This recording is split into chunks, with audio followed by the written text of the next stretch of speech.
Okay, good afternoon. It's 3 o'clock. Sorry I didn't get a video out yesterday. I've been under the weather for a couple of days, so we're going to continue on with our kitchen equipment, and I'm going to show you a device that you may or may not be aware of what it's for. I'm going to not cover my camera, but everybody knows what that is. Obviously, that's my refrigerator. But we're going to talk about this little gadget right here. And this little gadget has a cover. And I'm going to take off the cover in a few minutes. But before I do, we're going to just talk a little bit about juicers. This right here is a juicer, and I will take its little cover off, and it looks like this. This is an incredibly old juicer. This juicer, I will be 50 in February. This juicer is older than I am. This juicer has to be probably at least 60, if not 65 years old. My grandmother had it forever, and then when she passed away, I inherited it, and it still works, and I will show you the different workings of a juicer. This is actually the part that you put your fruit on, and you can juice a lot of things. You can juice oranges, limes, lemons, grapefruit, anything citrus, of the citrus fruit family. You would use this, and show you the different components of this. This part is the strainer, and what it does is it collects the pulp if you don't want pulp in your fruit, and then this is what you put your cup under here, and this is where the juice comes out.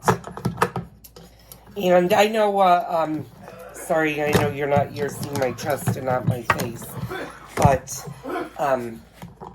juicers have come a very, very long way.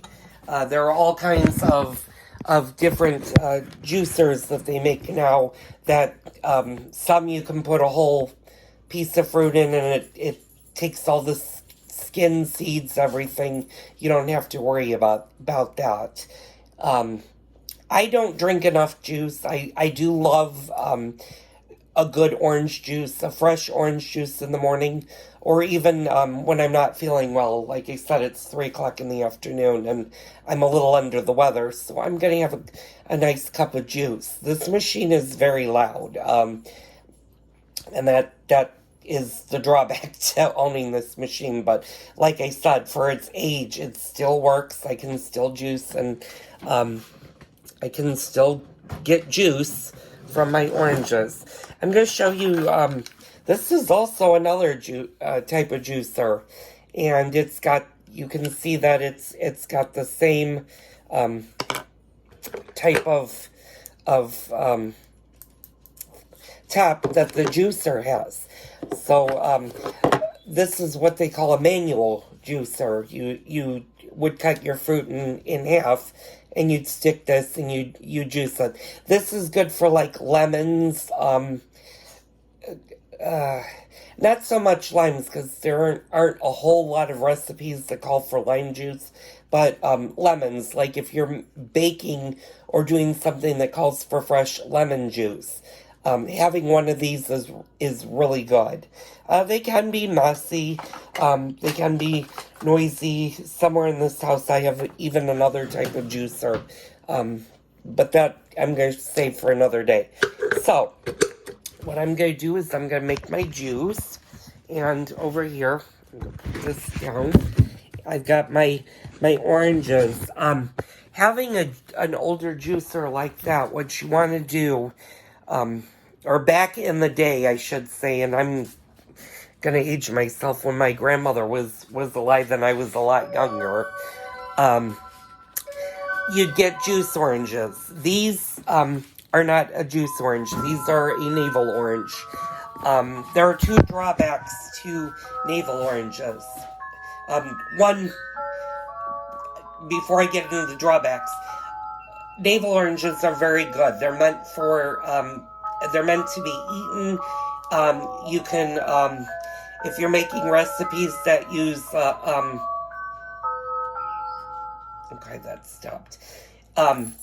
If you're doing recipes that, call for the zest of an orange, that's this part of the fruit.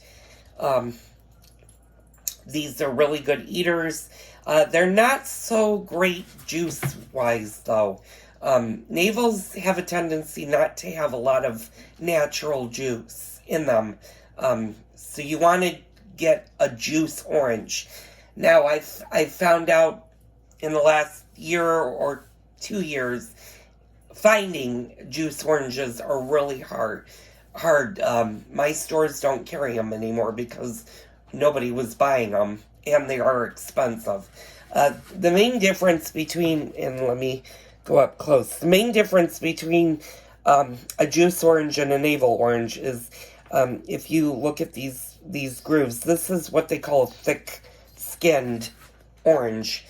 Juice oranges have a tendency to have a really smooth, thinner skin, and they're meant just for juice. They're meant to be enjoyed for their juice. They're not really great at eating. They have a lot of pulp.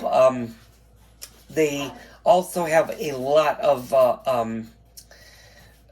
seeds in them and stuff, and they're not meant to be eaters. They're meant for one thing, and that's to be juice. So we're going to use these navel oranges.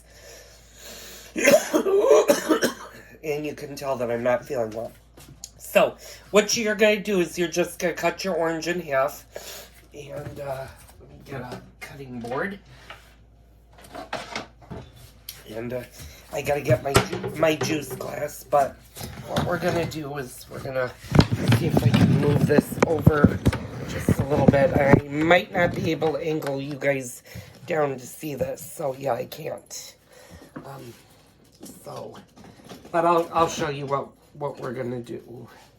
It's an awfully big knife. I don't quite need that big of a knife. No, that's a steak knife. We're gonna talk about knives at some point too, and what their use is for. This is actually a paring knife, and if I don't drop them, the paring knife. And this for small things. It's not meant to cut meats, but this is just for small jobs. So we got our orange. What we're gonna do is we're gonna cut it down the middle.